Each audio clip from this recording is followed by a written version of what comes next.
নমস্কার, নিউজ ভ্যানগার্ডের পর্দায় আপনাদের প্রত্যেককে স্বাগত। এই মুহূর্তের গুরুত্বপূর্ণ সংবাদ নিয়ে আপনাদের সঙ্গে আমি রয়েছি শতাব্দী। নজর রাখছি শুরুতে বাংলার খবরে। মুর্শিদাবাদ উত্তপ্ত। আপনারা জানেন বেশ কয়েকদিন ধরেই মুর্শিদাবাদে এক প্রকার সংঘর্ষের পরিস্থিতি, কিন্তু সেই জায়গায় দাঁড়িয়ে এবার পরিস্থিতি খতিয়ে দেখতে জাতীয় মহিলা কমিশনের একটি প্রতিনিধি দল সেখানে যাবেন। অবশ্য আজ মহিলা কমিশনের প্রতিনিধি দল পৌঁছে গেছেন মালদাতে এবং আগামীকালকেই তারা রওনা দেবেন মুর্শিদাবাদের উদ্দেশ্যে। সেখানে সন্ত্রাস কবলিত এলাকা তারা ঘুরে দেখবেন। ওয়াকফ আইনের প্রতিবাদে যে একটা হিংসাত্মক ঘটনা সেখানে ঘটেছে মুর্শিদাবাদের বিভিন্ন এলাকা জুড়ে, তারই বিষয়ে পরিদর্শন করতে যাবেন জাতীয় প্রতিনিধি দল মহিলা কমিশনের। গোটা বিষয়কে কেন্দ্র করে বিজয়া রাহাতকার, চেয়ারপারসন মহিলা কমিশনের, তিনি কি বলছেন শুনুন।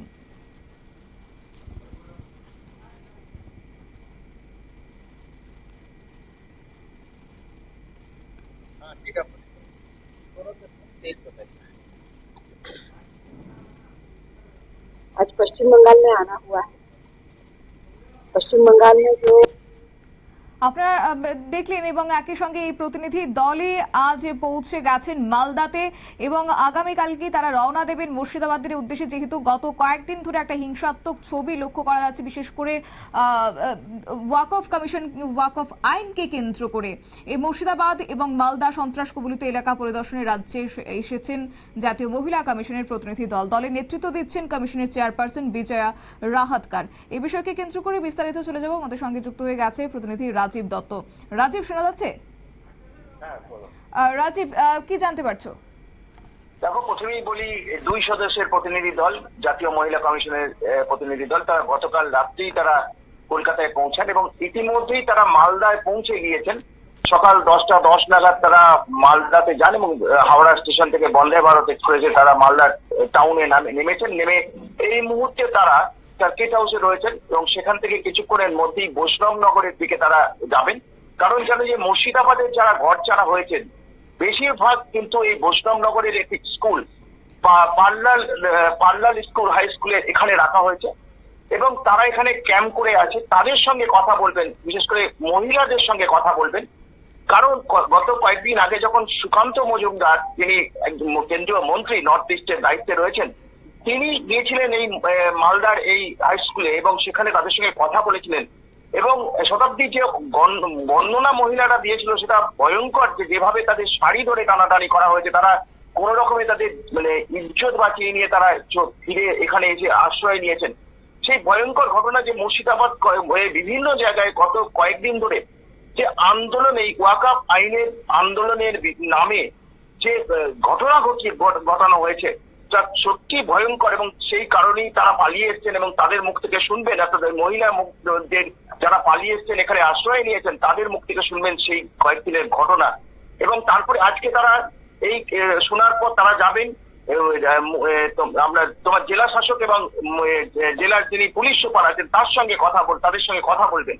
এবং এটা তো সত্যি যে তাদের নিরাপত্তা নেই, তারা বাড়ি ফিরতে পারছেন না, কতদিন এভাবে থাকবেন। এবং হুমকি দেওয়া হচ্ছে, এমন হুমকি তাদের দেওয়া হয়েছে যে মহিলারা গেলে তারা ওখানে গেলে তাদের শ্লীলতাহানি করা হবে এমন হুমকিও দেওয়া হয়েছে এবং তাদের মেরে ফেলা হবে এমন হুমকিটাও দেওয়া হয়েছে। তার জন্য বাড়ি ফিরতে পারছেন না।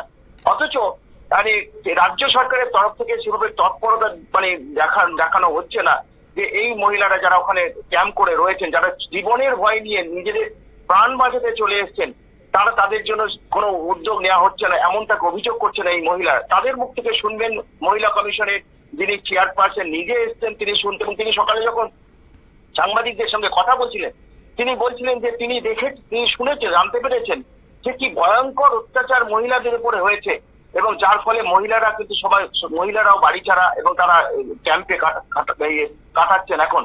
অর্থাৎ এই মহিলাদের সঙ্গে তারা যেমন কথা বলবেন। আগামীকাল তারা যাবেন কিন্তু ঘটনাস্থলে মুর্শিদাবাদ, যেখান থেকে তাদের বাড়ি যেখান থেকে তারা চলে এসছেন, সেই তাদের বাড়িতে গিয়ে সেখানে দেখবেন কি ধরনের অত্যাচার হয়েছে, খতিয়ে দেখবেন। অর্থাৎ 2 দিনের জন্য তারা এসছেন এবং সেখানে আগামীকাল সেখানে গিয়ে সেখানকার মুর্শিদাবাদের জেলা প্রশাসনের সঙ্গে তারা বৈঠক করবেন। অর্থাৎ এই দেখলাম যে এত উদ্বেগ, জাতীয় মহিলা কমিশন তারাও উদ্বেগের মধ্যে রয়েছে এবং সেই জন্য মহিলা কমিশনের চেয়ারপারসন নিজে এসছেন আজকে এই মুর্শিদাবাদের পরিস্থিতি খতিয়ে দেখতে। এবং দুদিন ধরে সমস্ত মালদা এবং মুর্শিদাবাদ পরিস্থিতি খতিয়ে দেখার পর তারা রিপোর্ট তৈরি করবেন এবং পরবর্তী ক্ষেত্রে যা যা পদক্ষেপ নেওয়ার সেগুলো তারা করবেন। শতাব্দী। একেবারেই রাজীব, ধন্যবাদ। আপনারা শুনলেন, অর্থাৎ মালদা এবং মুর্শিদাবাদের সন্ত্রাস কবলিত এলাকা পরিদর্শনের জন্য ইতিমধ্যে রাজ্যে বাংলায় এসে পৌঁছেছে জাতীয় মহিলা কমিশনের প্রতিনিধি দল এবং দলের নেতৃত্বই দিচ্ছেন চেয়ারপারসন বিজয়া রাহতকার। এবং আজ শুক্রবার মালদায় তারা পৌঁছে গেছে এবং সেখানে মুর্শিদাবাদ থেকে যারা পালিয়ে আসা ঘর ছাড়াদের সঙ্গে কথা বলবেন, পরিস্থিতি সম্পর্কে খতিয়ে দেখবেন। এবং ফিরে একবার শোনাবো জাতীয় মহিলা কমিশনের চেয়ারপারসন কি বক্তব্য রাখলেন।